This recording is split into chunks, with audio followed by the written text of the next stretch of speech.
know what really makes us mad? Is wasting money on CDs with only one or two good songs. Yeah. Tell them about punk.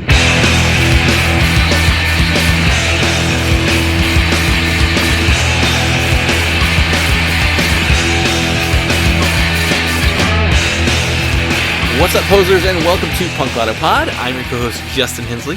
I'm your other co-host, Dylan Hensley.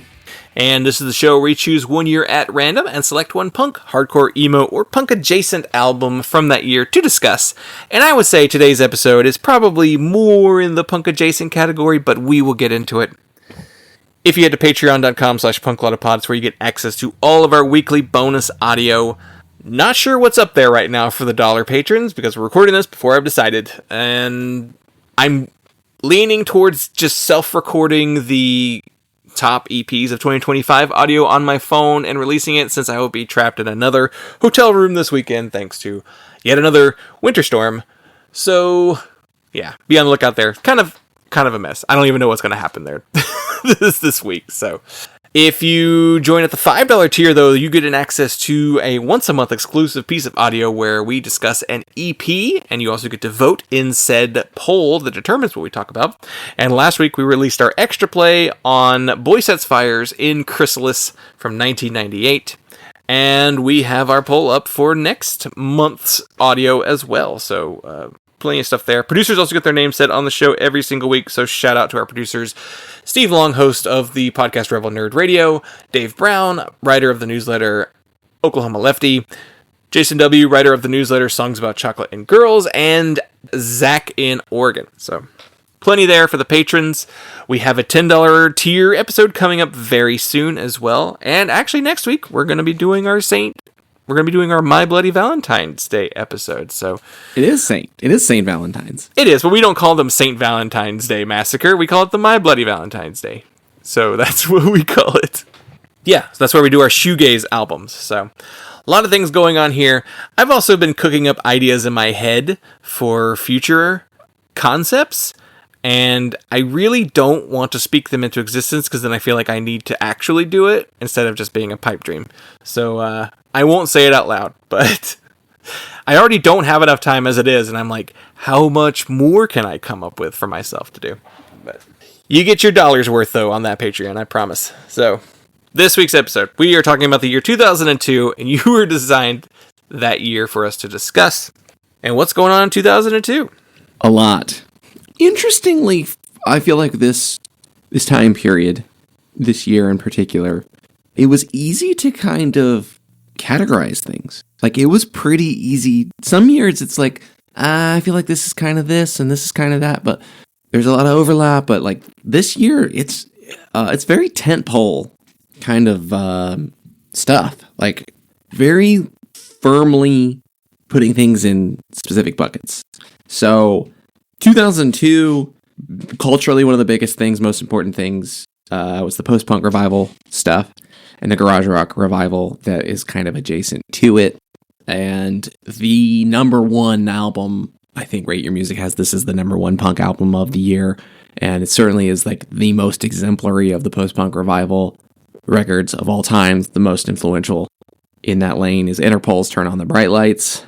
We've got stuff by Slater-Kinney that kind of fits in there. They're leaning much more into post-punk, away from their harder sounds, I think. And, we got some records by The Vines and Hot Hot Heat and The Donnas. So there's your glam, garage rock, all kind of got lumped together.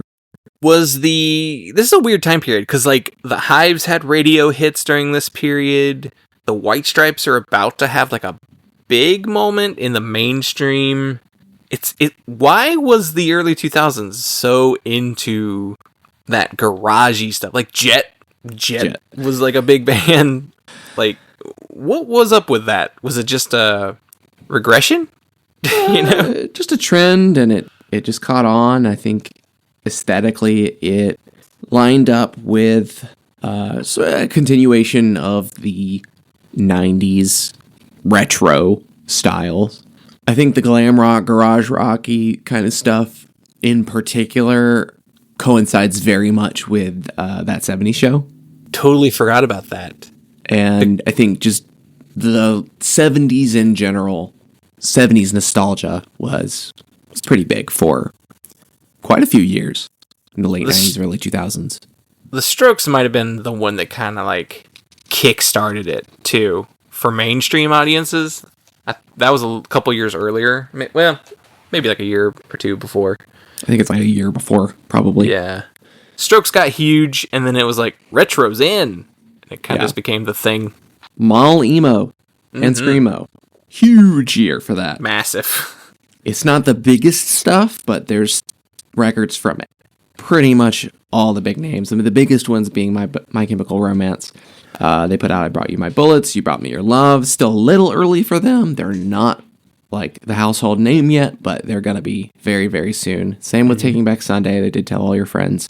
We got the first Alexis on Fire record. We got the first Coheed and Cambria record. We got Self-Titled by The Used. We've got really the point where people would take an interest in them, start to take an interest in them. Under Oath put out The Changing of the Times. It's not their first record. It's like their third, but... Yeah, because their first two records were death metal albums. Yeah.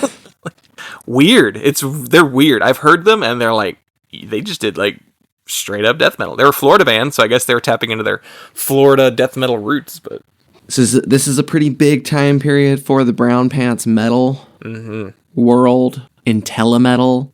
There's all forgot about that one.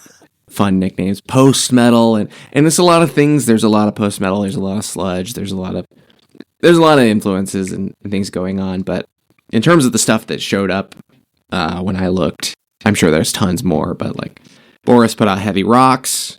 Mastodon's first record, Remission, came out. I listened to like the first 4 songs on Remission, and I was like, fuck, this is good. Just like the drums are like the whole time, just like constant like gravity blasts and like jazz polyrhythmic shit and like constant fills with like southern sludge riffs. Those first 2 Mastodon records were pretty good. Yeah, they were pretty good. Today Is the Day put out Sadness Will Prevail.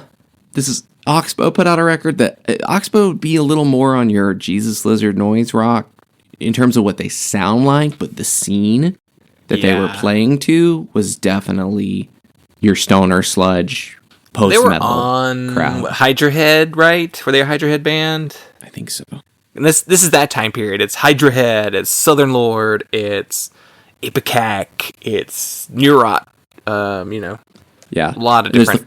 There's the Flora record, which is like pre-Torch and concurrent and post. Yeah, they overlapped and then came back, and it was back and forth. The Floor Torch family tree is kind of weird to me. Like, I don't know.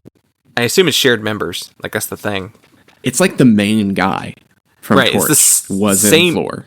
Yeah, but he wasn't the main guy of Floor, right? I think he was. That's so funny. I don't remember. Yeah. So while you've got your mall emo and your screamo, you've also got your post-hardcore for hipsters. Some margin walking here. Yeah, definitely. but I think you can, a couple of these, I think, lean enough towards being smart and being the kind of hardcore that a sensitive guy is into. But we've got some And You Will Know Us by the Trail of Our Dead, some McCluskey, some Pretty Girls Make Graves, Q and Not You. And while I wouldn't say that the members of Hot Snakes were hipsters were listening to Hot Snakes. Hot Snakes put out Suicide Invoice. Me Without You put out A to B Life. This is my most kind of like the band that I think that straddles the line of hipster post-hardcore and mall screamo the most. They were one of the few that did kind of bridge that gap, especially Catch for Us the Foxes. Like, that's the record that you could be a music snob and be like, Catch for Us the Foxes is a very good record, you know? Yeah. But also, the scene mall kids liked it too. And then you got your true screamo, your scrams. Scrams. Just flailing away in the underground, house shows and garages, or not garages, but, you know, VFWs and basements. And so Orchid put out their self-titled. You've got To Bring Our Own End by Joshua Fit for Battle, document number 12, the Page 99 Majority Rule split. You've got pop punk, like capital letters. Pop. Mainstream, on the radio pop punk. Minivan rock, as Todd in the Shadows calls it. Yeah. Avril Lavigne put out Let Go. Sum 41 put out Does This Look Infected? Good Charlotte put out The Young and the Hopeless. Simple Plan put out No Pads, No Helmets, Just Balls. Newfound Glory does Sticks and Stones. The Transplants self-titled record. Shampoo Punk. that Transplant song that was in like that Garnier Fructis commercial for like 10 years after it came out. Kelly Osbourne put out a record. Yeah. Yeah. Then there's the Four Horsemen of the Orgpocalypse. We've got Against Me put out Reinventing Axl Rose. Hot Water Music put out Caution. Dillinger 4 put out Situationist Comedy, which I almost briefly considered, actually. Just because it's the Dillinger 4 record I would pick last. Yeah. I was that could be an interesting angle. That makes it more interesting to talk about to me. Like, if it's a band that you love, and we've already talked about, like, a classic record from, why not pick their least regarded record? But also, like, at the time of its release, arguably their most successful and popular record. Mm-hmm. It did really well. I think that was because it was the first one at Fat. That's why. And Lawrence Arms put out Apathy and Exhaustion. My favorite Lawrence Arms probably record. Be like the last Lawrence Arms record I would want to talk about. Oh, Calcutta's got something to talk about. I don't love it, but... And we've got loads of metalcore and mathcore. I'll keep it brief and just throw out a few. But Norma Jean put out Bless the Martyr and Kiss the Child. Between the Barry and Me put out their self-titled record. This is the second time this week that I will be mentioning Atreyu. Go listen to the extended play episode. There's a little more Atreyu talk, but they put out Suicide Notes and Butterfly Kisses. I don't think I knew that was the name of that record. Is that the one with the woman in the lingerie on the cover? I don't think so. I think that might be the next one. Yeah, that was the big one. Yeah. That's Suicide Notes is the first Atreyu record. Yeah. And Shadows Fall put out The Art of Balance. Kind of out of place here, but... And metalcore. Yeah. They were like metalcore that was like a little more cred for some reason. Was it because they were thrashy and different? They were more metal. Yeah. They were, I feel like they were a metalcore band that like Hessians, purists could enjoy. I feel like Shadows Fall and In Flames were always like next to each other in my mind on the shelves. Even though they're like different, but... Yeah. Yeah, In Flames is definitely just like a thrash band. I thought they were Melodeath. I don't know. They're like... In Flames is like not speed metal, because that's like Motorhead. Euro thrash. Yeah. Shadows Fall, they had to do with the super long dreadlocks, right? Yes. Yeah. Not the only dreadlock talk today. Yeah. We got Lock Talk coming up. Well, it was your turn to choose the record, so what did you almost pick for us to talk about? So I considered Jets to Brazil's Perfecting Loneliness. You said this is one of our hottest takes. It is. On this show. It is. That Jets to Brazil's Perfecting Loneliness, their last album, is their best. That is apparently a very spicy take that we have been confronted with on the air more than once. The guys in Your Music Saved Us were like, what? Whenever they brought it up, they're like, because they read like the No Echo interview we did with Adam, and then I think somebody else brought up that article before too. It is funny that article has our hottest take in it. I find that saying Perfecting Loneliness is the best Jets to Brazil record shouldn't be that controversial of a take. Like, what would be really weird is if you were like Four Cornered Night. That's the yeah. There are some people who think Perfecting Loneliness is the weakest Jets to Brazil record, though. It's not possible. Did you listen to it? Arguably, we should do Orange Rhyming Dictionary. Yeah. If there's a Jets to Brazil record to do, that's the most important one. It's the one that most people consider as their best. And in terms of pure enjoyment, like I really do enjoy it, but it's a good record. Yeah. It's a classic. Perfecting Loneliness is the one that I want. Literally. And then you sing, lyric. "You're the one I want." My problem with Orange Rhyming Dictionary is the wah. That's all it is. It's the wah. The songs are good, and the lyrics are good, and all that stuff, but it's the wah. I just hate that stupid thing. It's like, I don't want funky Jawbreaker. Yeah. But the reason why we didn't do it is because we talk about this record a lot. Yeah. It's come up enough. Too much. We talk about too much. People know our thoughts on this record. We just haven't broken down the specifics of who recorded what, where, and yeah. Yeah. I also considered City of Caterpillar's self-titled record. That's a masterpiece of screamo. Mm-hmm. It's definitely one of the most important Richmond screamo records of all time. I think it's definitely one of the most well-regarded. I think in terms of influence and like how early on they are, Page 99 might be a more important band for Richmond screamo, but City of Caterpillar I think is probably one of the highest regarded, most esteemed. That being said, like I feel like my hesitation for picking this one, as much of a classic as it is probably the most mood dependent screamo record from like the screamo canon for me. And I just wasn't sure if I was going to get there or if I even really wanted to go there, because it's a very emotional, dark, brooding, intense record. And I wasn't feeling that this week. It's a record that I love and think is a brilliant piece of music, but I also, you're right, I don't always want to listen to it, you know?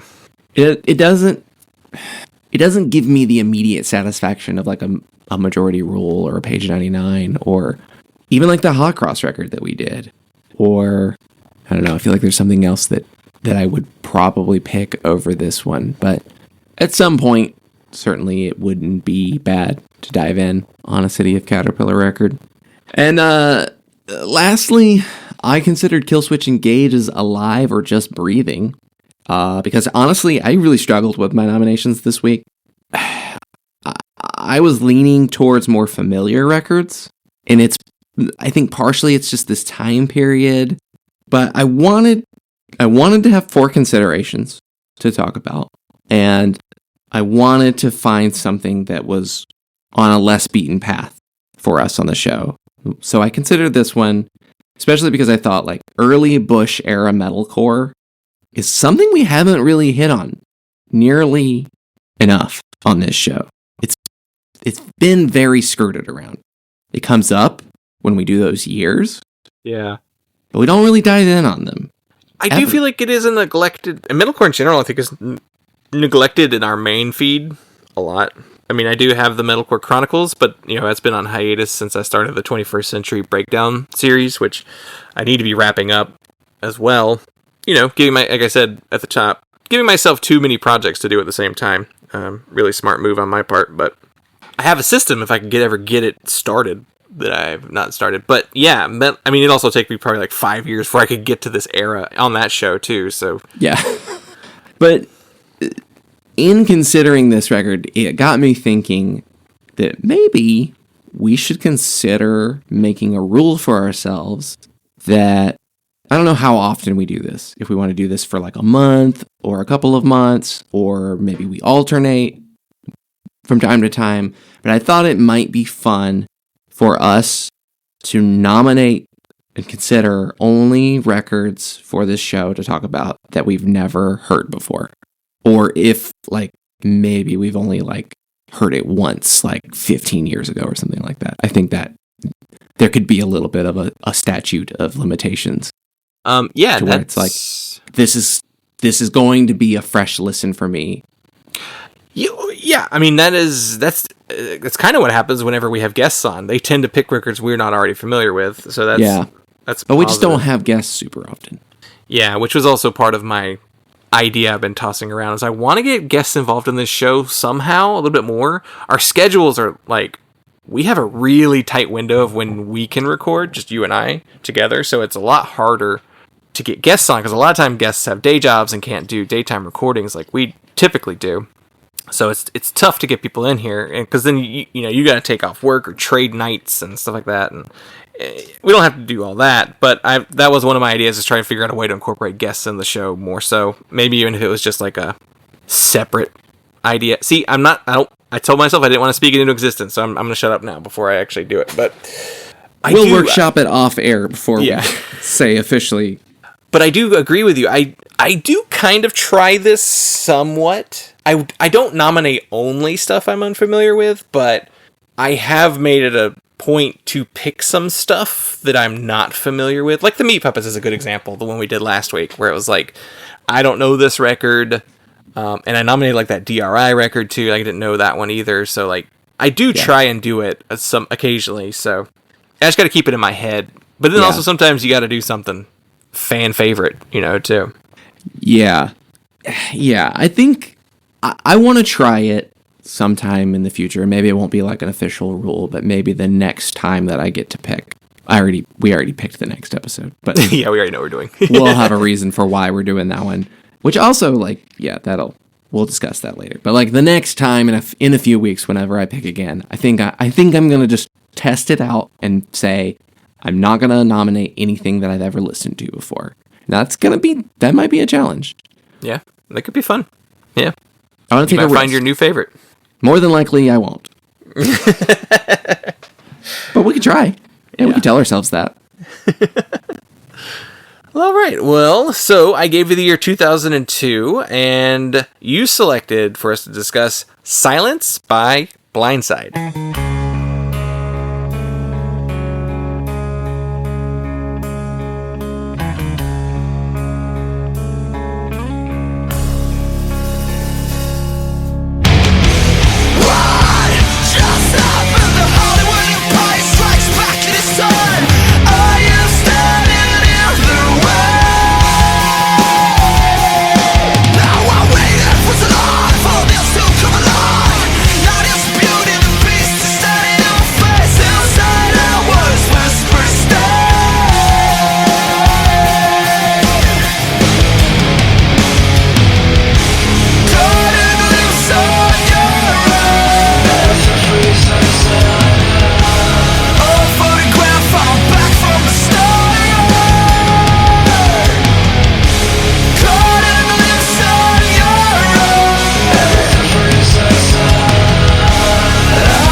Some stats on the band. Blindside are from Stockholm, Sweden. They formed in 1994, and they play a style of post-hardcore crossed with hard rock on this record.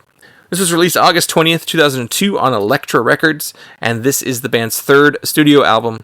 The personnel is Christian Lindskog on vocals, Simon Greenhead on guitar and vocals, Thomas Noslund on bass, and Marcus Dahlstrom on drums. And we have some additional musicians on here. Howard Benson plays keys, as well as Jamie Muhobarak, also on keys. And it was produced by Howard Benson, assistant produced by Andre Torres, engineered by Mike Plotnikoff, and some additional engineering by Eric Miller.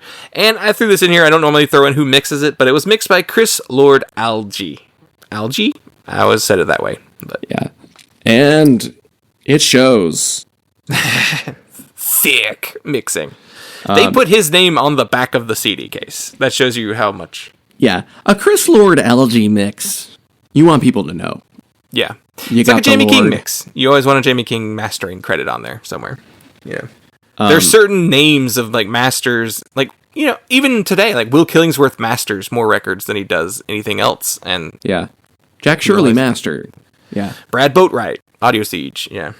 I noticed this. None of the guys in Blindside have more than 4 syllables in their name. Christian Lindskog, Simon Greenhead, Thomas Naslund, Marcus Dahlstrom. I guess it's the sing-songiness of the Swedish names, maybe? They're very efficient. I'm trying to think of X-Toll members. No, they're Norwegians. That's different. Yeah, they're like Oli Halvardsveen and Tor Magnusson. All right, so what made you choose this album for us to discuss? Well, the personal experience goes very far back, pretty much to the year it came out, right? I believe so. If not, it was right after, 2003, the very beginning of the year. But yeah. And the reason I picked this one was, this really was the only choice I made. I kind of just picked the other nominations, because we always have other nominations. This is the first one that, as I was looking at what came out in 2002, that jumped out to me that said, I want to listen to that record. I want to listen to that record. I want to talk about that record. Our experience with Blindside goes back to a Solid State Records compilation that had the song King of the Closet from their second album, A Thought Crossed My Mind. I answer with the restless, okay, I'm about the... I don't know the words. That's just how the first line of the song goes. And we just thought that song was so interesting. Also, there was a novelty aspect to it. It was... we kind of thought it was funny. I'm a vampire. I'm afraid the light will set me afire. It's like a forced Swede speaking English, writing lyrics, making it fit. But Blindside was a really key band for us to get into hardcore and metal, to get into screaming music. That I very distinctly remember listening to that compilation and being like, I don't like anything on this except this Blindside song. And we would just like sit and play it over and over again. And that laid a lot of groundwork for us for getting into hardcore, because it's like a year later and we're like, buying metalcore CDs and stuff, Yeah, it was a quick progression from I don't like anything on here to, well, I like this song. Oh, I like 2 songs. Oh, now I like all of them. Except for Trash Can Hands. That song still sucks. But the next... It makes sense, too, because the next song we really liked on there was the Self-Minded song, the Motivation song. Yeah. Which is another Swedish hardcore band. Yeah. Who knew Swedish hardcore would be so instrumental in getting us into hardcore and metal? Yeah.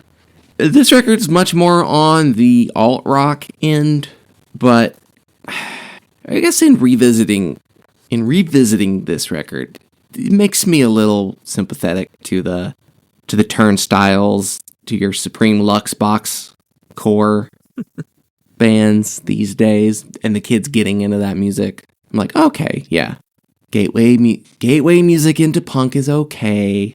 There's a reason why I am the Offspring defender. They're a gateway band. But yeah, that's kind of my reason. It's pretty nostalgic. Yeah, they were my band. This is back when we were, your band, my band type eras. And I remember there was a period where it was a little bit of like, we were getting similar sounding bands around the same time. And we both would pick some stuff that would hit and stick. And then we would pick some stuff that wouldn't stick. But one of them you have on the list right now. So what's going on in this? I don't know. Is it a similar scene? I guess it's a similar scene. It's kind of a weird straddling of alternative radio rock mixed hard rock with post-hardcore scene kind of stuff. Yeah. There's some stretches here, but I think it all loosely fits, and especially when you consider where some of these bands would go. But Glassjaw did Worship and Tribute. That's a very important record for a lot of people. Yeah. Man, his voice sucks. Chevelle put out Wonder What's Next. I bought that record.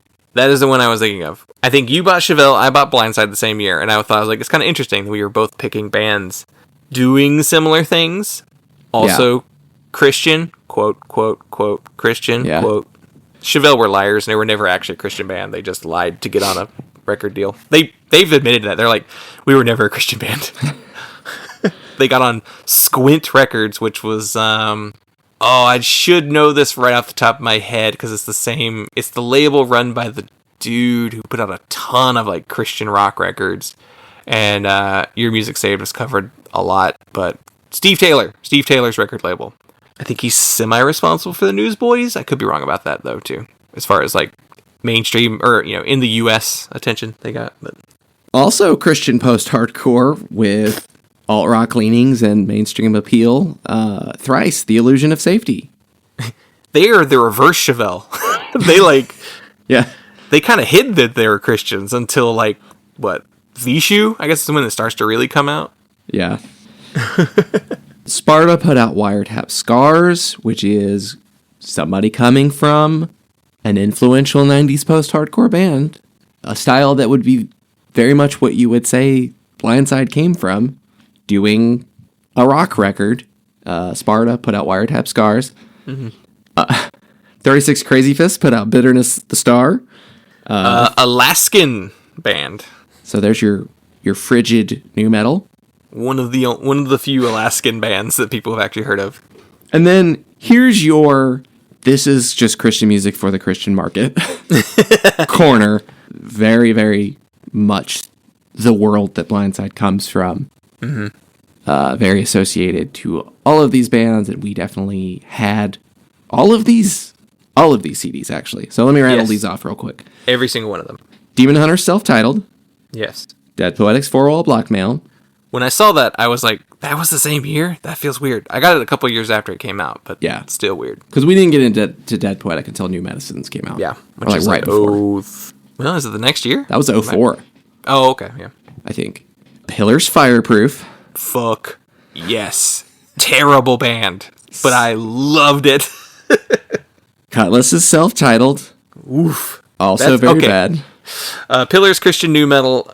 Cutlass is Christian Nickelback. Creed. Yeah. PAX 217 put out Engage. Some rap rock. Christian 311. Also produced by Howard Benson. Yeah. And Project 86 released Truthless Heroes. We immediately regret signing to a major label record. Yeah. I love that record. You will hear me talk about it on an upcoming 21st Century Breakdown. I did actually talk about Silence on the 21st Century Breakdown as well. But with that, I didn't go into like details about records. I mainly just talked about personal experience on all of those. So it's kind of redundant, but not really. We didn't talk too deep on it. Howard Benson, 2002 produced records. Skindred, Crazy Town. No, not that Crazy Town record. It's the one after that no one heard. Oh.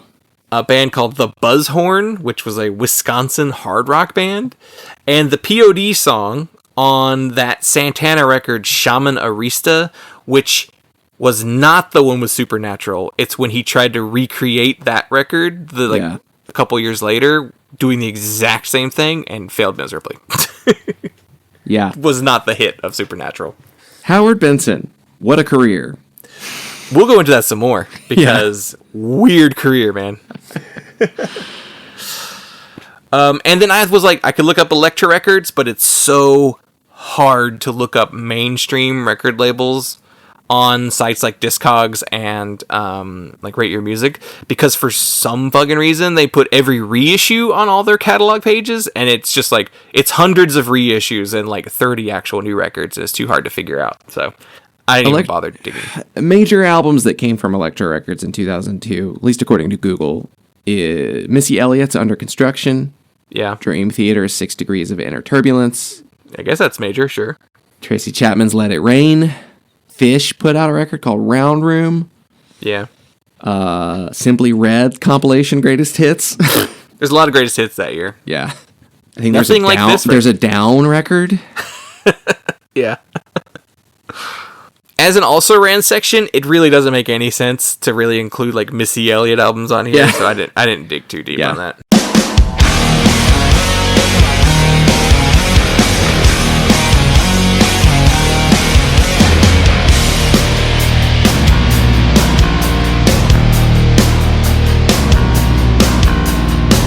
As I recall with my stomach turning, I was hiding away from myself, away from you, like nothing but something was terribly wrong, And I admit that I was only waiting for the right time, the right moment for you to look away. Though you never did, I pretended for a while. So I can walk where I don't belong.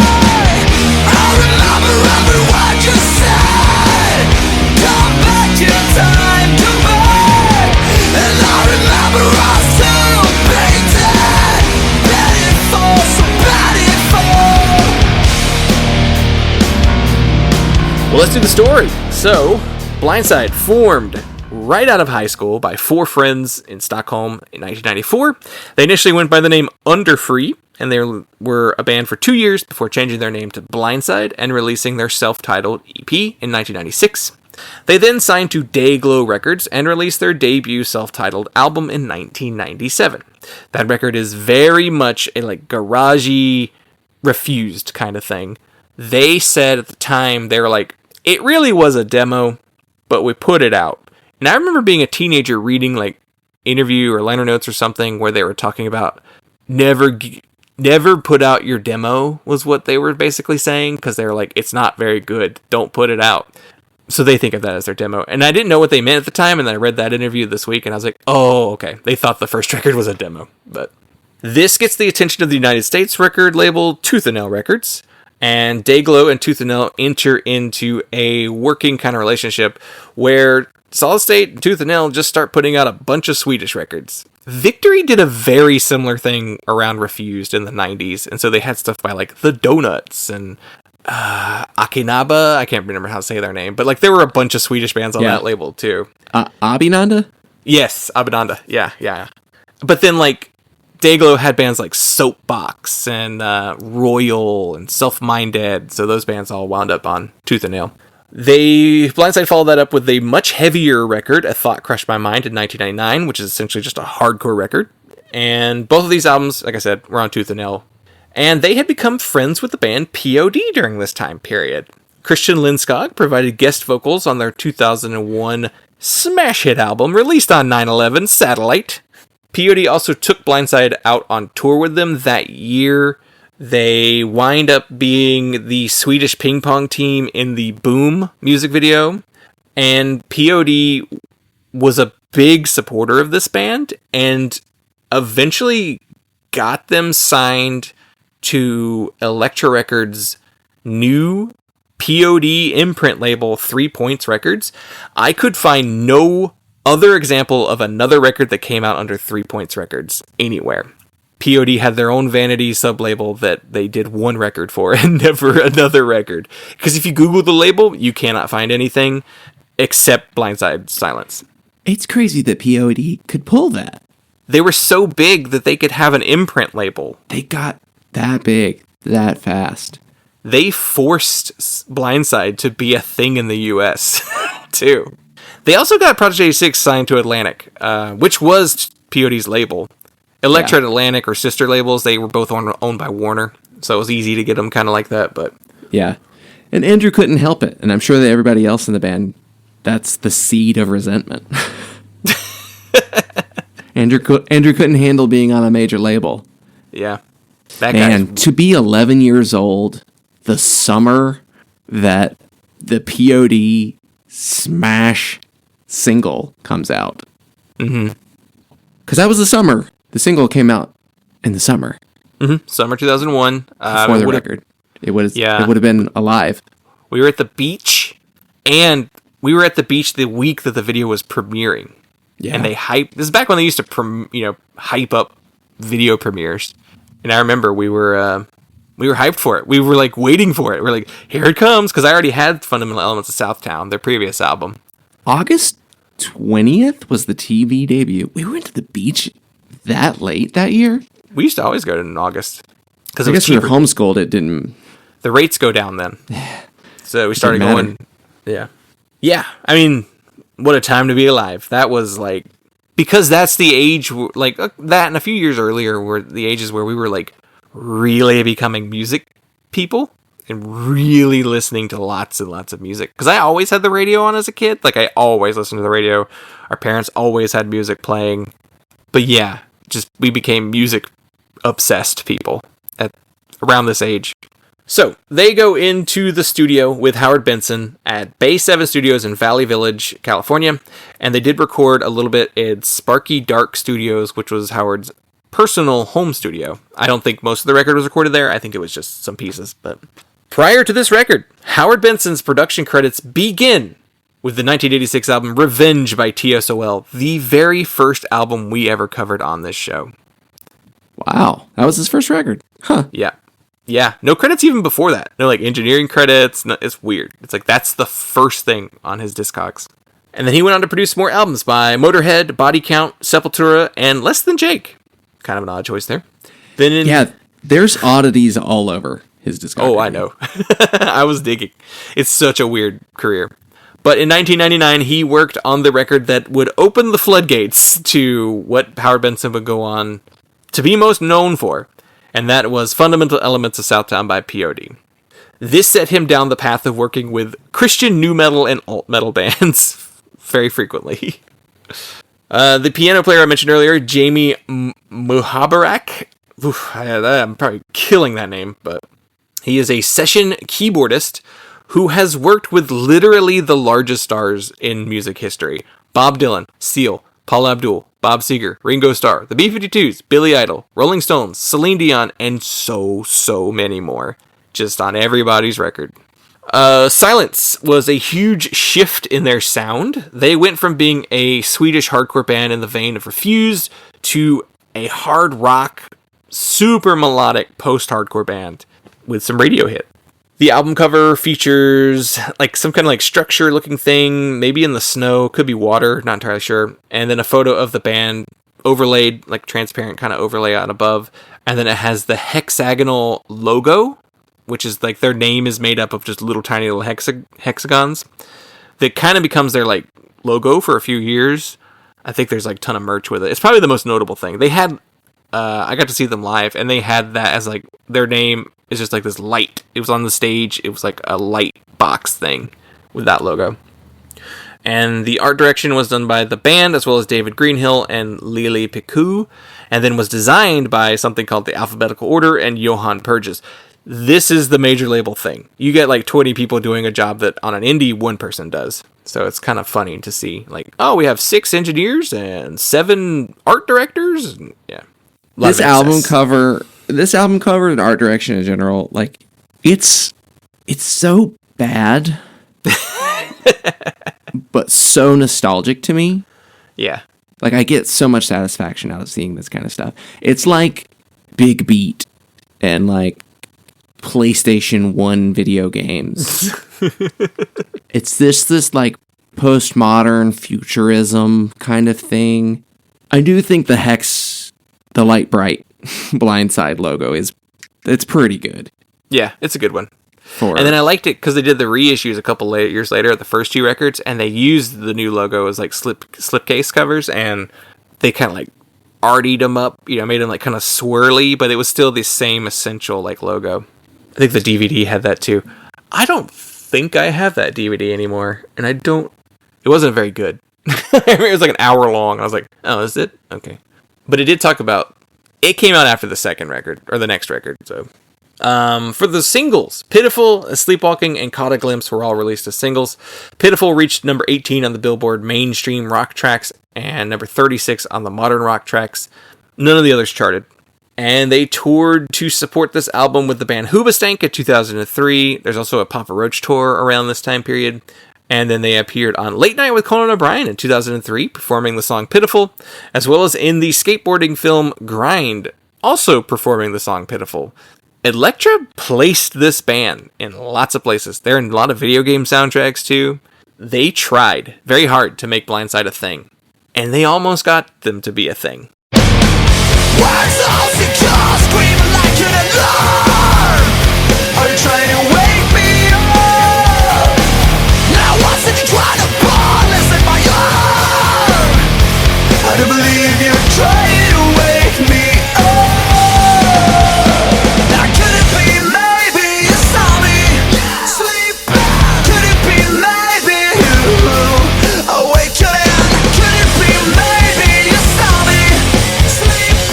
Could it be maybe you awakening? Sleepless time tonight.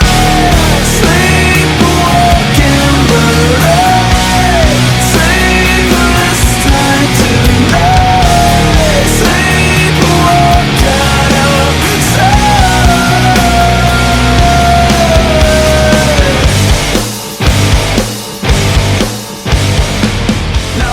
Alright, so we went over a background with it.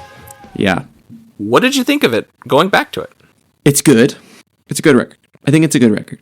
I will say, I don't know that it was possible for me to listen to this record without nostalgia goggles on. And I'm putting on like little oval reflective sunglasses. The Rock in 2002. Like, I can't be objective about this record. I don't think I can. I can be objective. I can be objective about a lot of old music. A lot of really important music. But I think this one might be so early and so influential that I don't think I can be truly objective. I can't listen to this record and parse my feelings of being 12, 13 years old listening to it from what I'm hearing. And I was thinking along those lines, I was thinking, what do the people who listen to our show think of this? Like when they hear this, do they just go, butt rock? Why are we talking about this?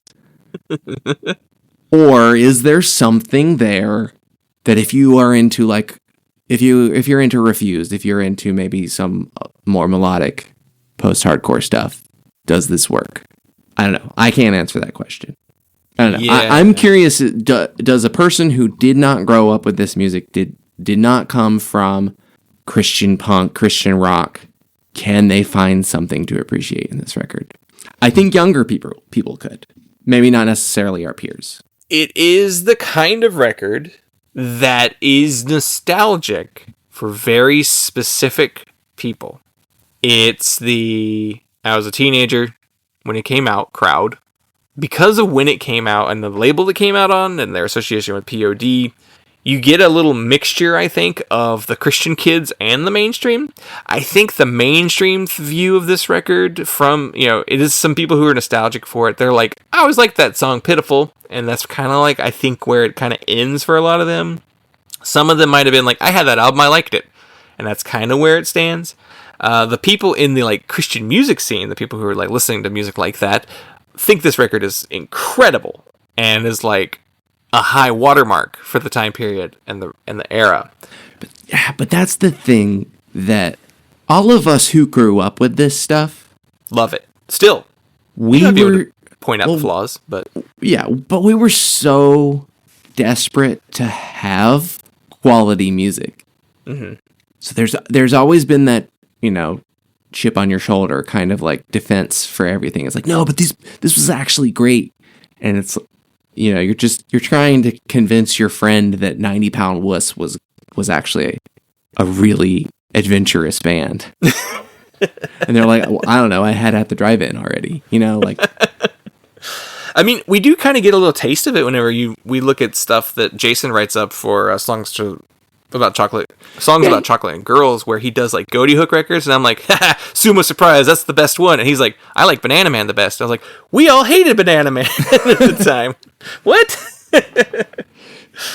So it is like, yeah, it's like a weird siloing effect. It's a case of just being like, we were paying hyper aware attention to like this stuff, and everyone else, it was like a blip on their radar. They're like, yeah, I kind of remember that Pitiful song in a football game I played. Yeah. And everyone else is like, weren't they that band in the POD video? Like, that's kind of most people. And now people are like, POD wasn't actually that good. And that one, I will say, agreed. They weren't actually that good. I've gone back to those records and I'm like, I think I was just 12. Yeah. I mean, that chorus on Alive, though. At the time, Alive wasn't my favorite single on that record. Like, I liked Boom, and I don't know if I liked Youth of the Nation more. But at the time, Alive I thought was kind of underwhelming. But now when I hear Alive, I'm like, that's actually one of the best songs on the record. Those executives were right. Yeah, that is the clear single. And Youth of Today got the sympathy vote because it was right after 9/11. Yeah. And school shootings, and which is what the song is about. It's about school shooting. Yeah. And it became the weird, like, that was 2002 was full of that kind of stuff, like, tugging at your heartstrings kind of stuff. Yeah, real dark, sad time period. I was talking about. I have a lot of early 2000s nostalgia juice flowing in my brains right now because I was talking to you about. I watched a block of like commercials from 2000, and I get such a rush from that stuff. Because I was just like 10. But it's like that, seeing that stuff from right before 9/11, like, not to be like too America-centric, but like, man, 9/11 really fucked up the world. Yeah, two Forever Wars, and yeah.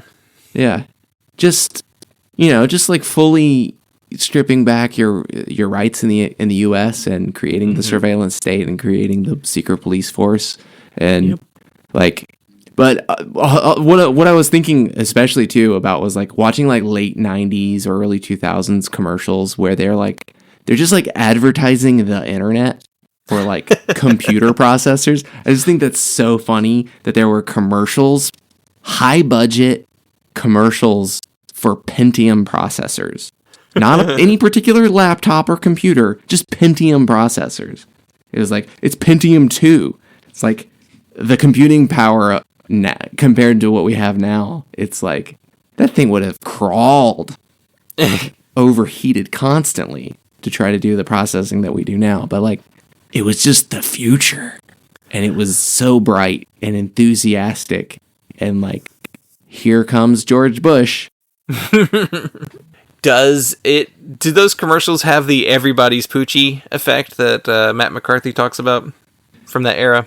Yeah, the late 90s has that. Everything's rad. Everything's snarky.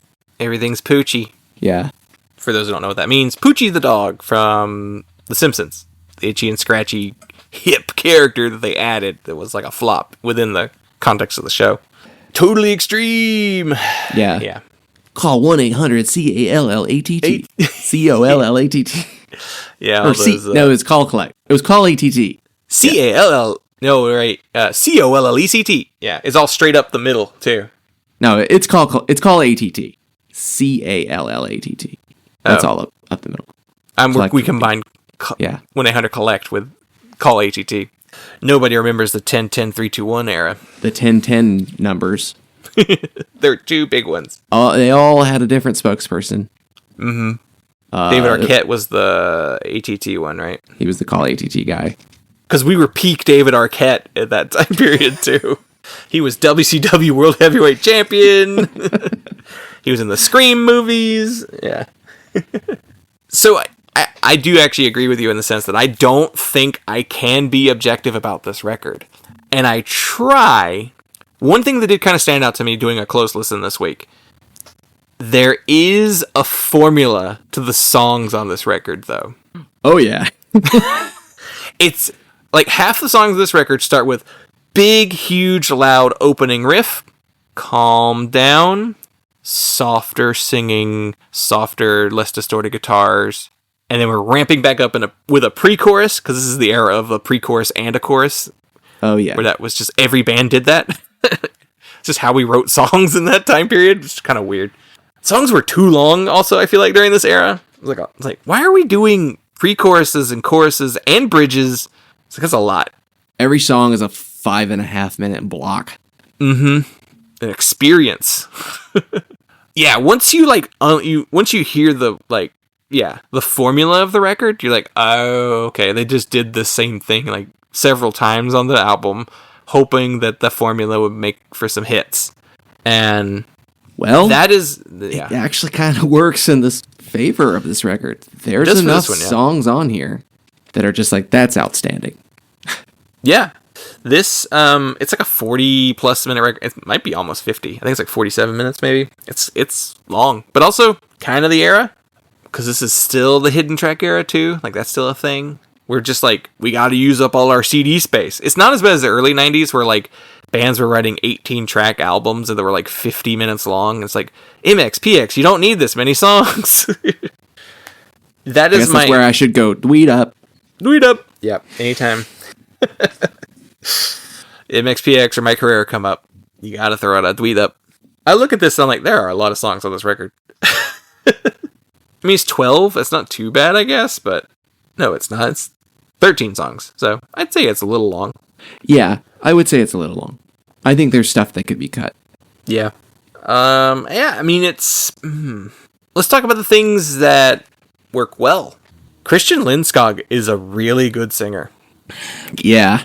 The hooks on this record are strong. And every song has a hook. Every single song has a huge chorus. Except for the last track, the acoustic song. But even then, it still has a good chorus to it, too. Yeah. He is, like, the star, I think, of the band. Even if you watch videos and, like, performances, like, he is kind of like the star. He's a good, engaging performer. He's this like tall, lanky guy with like dyed black hair, because I don't think his hair's naturally that dark. No. He's Swedish. With his little gauges and yeah. I think he's just got brown hair, like a reddish brown hair. Because I've seen when they did their comeback, I saw pictures of him. I was like, oh, his natural hair is coming through. So he looks like everyone else. Everyone else has the same kind of like brown hair.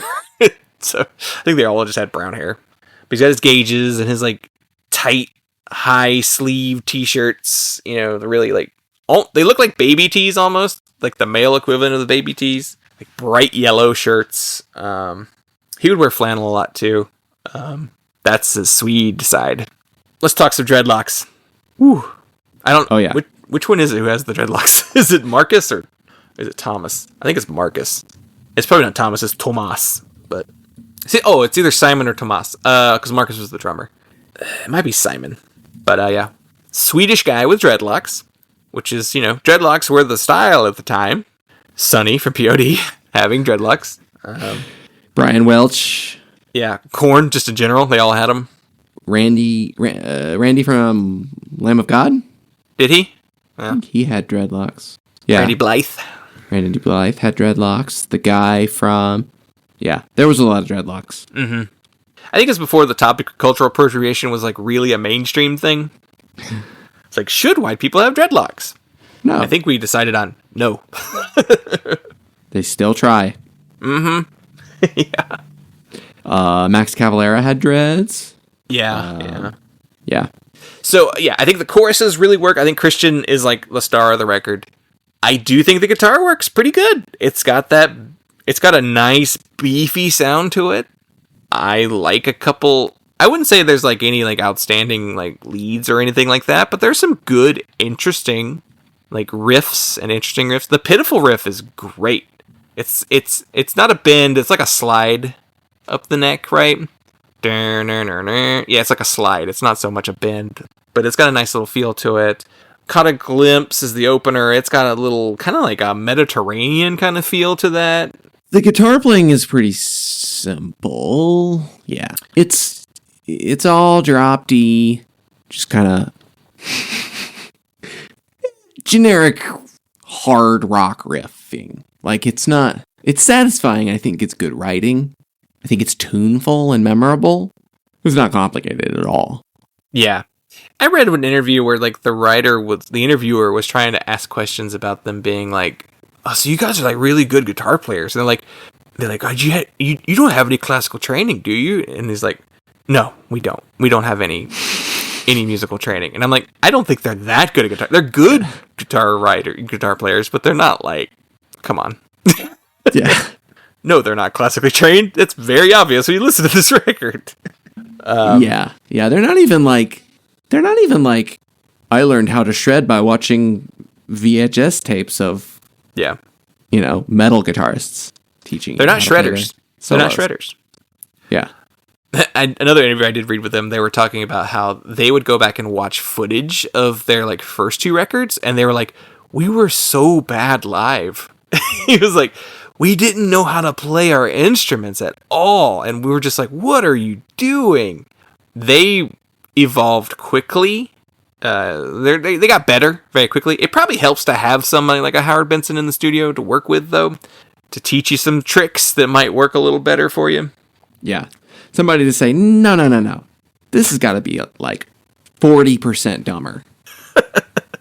Because they were even talking about their, like, you know, Thought Crushed My Mind era, and they were like, we were so bad live during that period. And it's like, I never really got that impression listening to the record, but it could be a case of they couldn't recreate their own sounds, which wasn't very complicated to begin with. So I think it's just a matter of, like, they're just not that good at their instruments.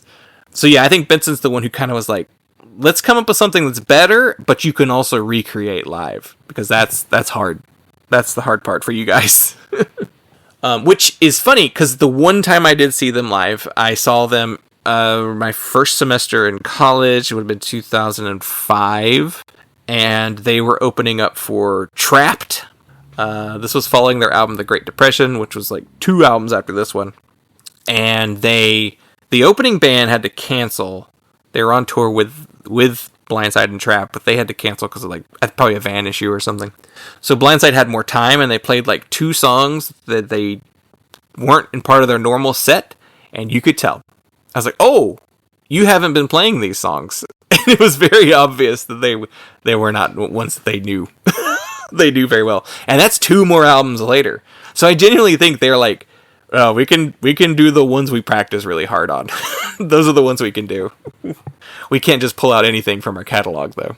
But listening to this record, we've had this experience before, or I've mentioned this experience before on the show, is like when you're so familiar with a record that it almost stops being something you can even analyze anymore. Makes it really hard to listen to for this purpose, because it's like, yeah, that's how it goes. Like, I didn't even listen to it more than once, because I've listened to this enough in my life that I don't need to hear it more than once to get ready for it.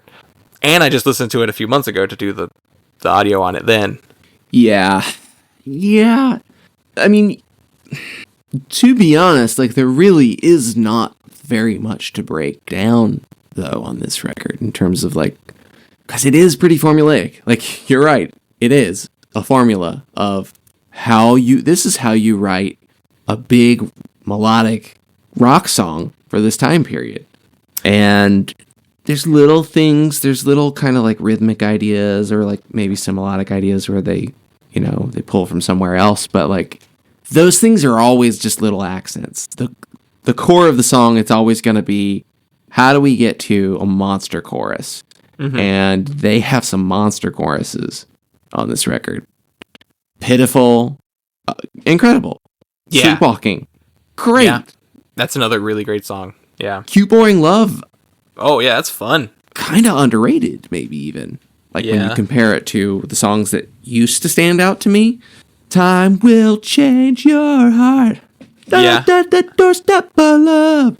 Like, eyes wide open for you outside. So I was looking at, I've switched from Spotify to YouTube Music, and it gives you the plays right in the app. And I was looking at the Blindside songs on that record, and I was like, people don't go back and listen to the heavy and fast songs. Time Will Change Your Heart is one of the least listened to songs on the record. Coming Back to Life is another one that's like one of the least listened to songs on here. That's surprising. And those are the ones that they're like the most like their hardcore songs. Yeah. I mean, I guess the only reason anybody's listening to this record is because they're nostalgic for it. Yeah, it has 4 million plays on. Here's Pitiful has 4 million plays. Sleepwalking has 1 million plays. Like those are the top 2. Clearly, Sleepwalking was the next standout. And then like the next 2 biggest songs on here are the opener, Caught a Glimpse, and the closer, Silence. Yeah, so that's kind of interesting. Everything else is in like the 100, 200, 100,000 range, but I just found it interesting that like the 2 heaviest, hardest songs are the most hardcore sounding songs, or the least listened to songs on YouTube, at least. Yeah, I mean, like I said, those hooks are just so good. They're huge, huge choruses, and like, if you forget the song based on the verse and the intro, you'll be singing along with the chorus. If you're familiar with the record, you're like, which song is this? And then like, oh, this song. Okay, yeah, I remember this humongous chorus. I guess you would say this album was a modest hit. Like, I don't know what the numbers were on it. The album didn't really chart anywhere. I mean, they stayed on Elektra. Yeah, Elektra held on to them for another record. So it did well enough. Mm-hmm. They got Billy Corgan to play guitar on one song. But no singing, just guitar. It's like, oh. It's like, yeah, we know Billy Corgan's like a good guitar player. And he wrote all those riffs. He does nothing interesting on that song. No, I remember hearing it for the first time. I was like, they just got him to play guitar. This is Zwan era Billy Corgan as well, too.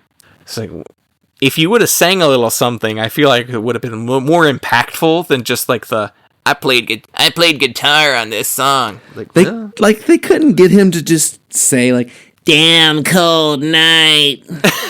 Yeah. No, I'm not singing. You gotta pay extra for that. How did they get him? I'm sure there's a story. I think there was one. I just didn't read it, but we'll save it for when we cover About a Burning Fire. We're not covering that record. And then, they leave Atlantic because Atlantic merged everything. They merged Atlantic and Elektra under the Atlantic Music Group, which is still under Warner. Major labels. Too messy. And then they were then like one of hundreds of band under the Atlantic Music Group banner. And so then they were like, can we leave? And I'm sure they were like, who are you? Yeah, you can go. And then they wound up at DRT. Yeah, which was apparently was a label, like a big label, but I don't know. I mean, they had Clutch in 2005, American Head Change. Head change? Head charge? Head Charge. Can I do you want your American Head change? Leave it in the American Head, leave a penny, take a penny. Yeah, 36 Crazy Fists was on that label. Yeah, that fits. Soil. Oh, cool. Soil. A band you saw their CDs at Walmart, but you never knew what they actually sounded like, but you knew what they sounded like. Late Power Man 5000. Oof. This is not what it's like when worlds collide. Yeah, I mean, I don't know. This record is it's too formative. And initially, though, I will mention this. When I first got this CD, I bought it based off of Pitiful because I'd seen them on... So I had to have bought it in 2003 because I saw them on Conan. But I saw the music video for Pitiful playing at Target back when they used to have like the TVs playing music videos, which is also placement. Man, they were really trying to make this band. And I remember like debating for a while whether I should get it. Every time we would go back to Target, I'd be like, should I get it? Should I get it? There were at least 2 or 3 times we went where I didn't buy it. And then I finally pulled the trigger. I was like, okay, that song's really good. Let's do it. And I remember the first couple times I listened to it, I didn't love it. It had to grow on me. And this is the era where you force something to grow on because you spent your money to buy it. Instead of now, where we're like, it's on Spotify, you listen to it once and go, I don't like it, and never come back to it. You didn't do that back then because you're like, well, I bought it. It was probably like $13 to $15 if it was one of the better priced ones. Because a lot of baseline was like $18.99. Yeah. So if you're listening to this episode and you're like, why are we talking about this Christian butt rock record from the early 2000s? Just force yourself to listen to it 10 times and you'll love it. And be 12, 13 years old. Yeah. No, I think the issue is like, the whole album isn't Pitiful over and over again. That is the thing. The whole album is Sleepwalking over and over again. That's what the whole album is. Yeah. It is one song repeated. It's just not the single. If it was a bunch of Pitifuls, I probably would have got it first time around. But the Project 86 record, I did get on the first time around. So that one I was a little bit more ready for. This one had to grow on me, though. I think the thing that I had to grow on was his specific, like, weird phrasing that he kind of has, which lends himself to some, like, strange melodies with just, like, too many words in it. Like, I think you could just drop some words. You didn't have to fit them all in there. His English is not great. No, and I guess he felt like he had to use all the words, and it's like, you don't have to. Zaya will drop, like, 3 words in a row. Like, no one knows what he's saying in those songs, you know. This is a little more clear, you know, he's clean singing and all that kind of stuff, but I don't know. I think you didn't need to shove all those syllables into that line. But yeah, I mean, it was the hooks that eventually won me over. And I say that is a criticism. The sameness, the length. Yeah. Those are negatives. There's a little bit of there's a little blip of some new metal-ish sensibilities that I don't think I would want to hear if I wasn't so close to this record. Yeah, there is it's more like the new metal texture. It's probably in the production and the mixing is really where that's coming from, more than the actual songwriting. Because the songwriting it's like post-hardcore. Because I don't even think new metal had such big hooks on a lot of the songs in the choruses. Yeah, I think that new metal association is probably more in the production. I mean, it's the same guy, you know, who did a lot of that stuff and mixed a lot of that kind of stuff too. I don't know. Let's do the aftermath. So, we mentioned it earlier. They stayed with Elektra for one more record, About a Burning Fire, in 2004. They then signed to DRT Records and released The Great Depression in 2005, which was followed by a self-released EP called The Black Rose in 2007. They took a brief hiatus and came back with their, still to this day, most recent album, With Shivering Hearts We Wait in 2011. and then went on to an even longer hiatus. They have since returned with some new music. They put out one new song in 2019 and another new song in 2025. They've done 2 Furnace Fest sets, one in 2022 and then one in 2025, I think was the other one. Because I think they were supposed to do one in 24 and they had to cancel. They never broke up. They are still a band. They've just gone through very long periods of dormancy without doing anything. They have songs written, and I also think they've hinted at a record. So I think there is a possibility there's a record coming. Yeah, we might zeitgeist a new Blindside record. Hey. Yeah, we'll see. Yep. And then Howard Benson, very strange career. He goes on to produce albums by the bands Hoobastank, Cold, Edema, Papa Roach. He produced My Chemical Romance's second album, the massive record. What's that one called? 3 Cheers for Sweet Revenge. Cheers. Yeah. Yeah. He also produced albums by Flyleaf. Ooh. Pro-life Flyleaf. Still pro-life Flyleaf, too? She is. And she was a Pray the Gay Away, too. Yeah. She's fucked up. And she's in the band again. They brought her back. He also did the... Huh? This is so strange. Howard Benson you got money, right? 2006, he does 3 Days Grace, Hoobastank, Less Than Jake, Papa Roach, Seosin, and Daughtry.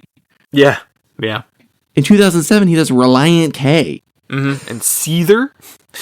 He does, like, a song on an Adam Lambert album, like a song on a Kelly Clarkson album. Those are probably his most mainstream, those 2 songs. He didn't really do the whole album, it's just some tracks on those. But he just keeps going. Basically, anyone he ever worked with once, he also worked with at least 2 or 3 more times after that, too. Like, he does the next... Hailstorm. Yeah. He did the next 2 Blindside records. He did the 2004 and 2011 record, which, like, the 2011 record was probably recorded in Sweden. So he probably went there for that one. Still at it, still putting stuff out. I think 3 Days Grace is, like, his most recent notable release in last year, 2025, but I wouldn't say that they're necessarily that notable anymore. That band's got a weird history. They had a period where they had, like, a different singer. Like, the original guy quit, they got a second singer to replace him, and now both singers are just in the band. And they just take turns singing their songs. It's kind of weird. It's like that Haste the Day record. They did that too. Yeah, very, very busy producer, Howard Benson. Well, did we win? I mean, I think so. Yeah. Our listeners may not, but... Yeah, I don't know what our listeners think. Who knows? Who knows with that one? Yeah. I really enjoyed it. I really enjoyed listening to this record. I've listened to it a few years ago and was like kind of caught off guard by it then because I was like, this holds up better than it should. Mm-hmm. And I don't know. I listened to this and I'm like, Evil Dylan creeps out. And I'm like, I don't want to just do like a sellout hardcore band that sounds like this. I mean, that would be different because there's nothing that really sounds like this now. It was all the rage in the 2000s, but now you don't really hear anything like that. Well, let's give it a rating. What do you got? I'm going to call it, in the most objective sense that I can, I'm just going to give it a 4. If I am more honest, I probably enjoyed it to the level of like a 4.5 star record. But that being said, I don't think that this is a record that it was fun to revisit this, but I don't need to come back to it for a while. I came back to it fairly recently, so it was already fresh in my mind. And then I think even like a year before that, I listened to it too. Oh, you got it for me for Christmas one year too, when they did the vinyl reissue of it. Oh yeah. So I listened to it then when I got it, and so I've heard it a few times in recent years, and every time I come back to it, I'm just like, it's still good. It still holds up. To my nostalgia goggles, like I said, I don't know if it holds up for other listeners, but I don't know. I still like it. I still think it's a great record. I would want to call it a 5-star, but I'm going to be objective and make it a 4.5.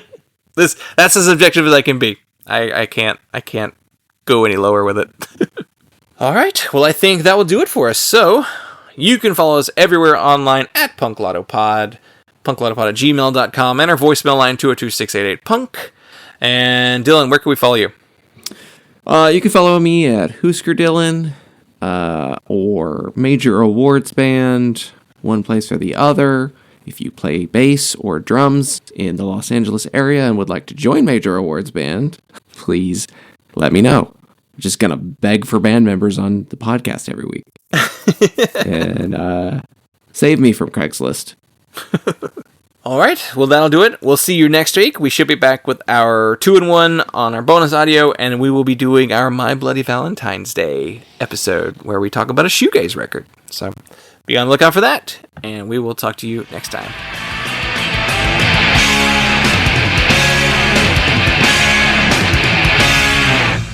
To order Punk, call the number on your screen. Rush delivery is available. Remember, this special offer is not sold in stores.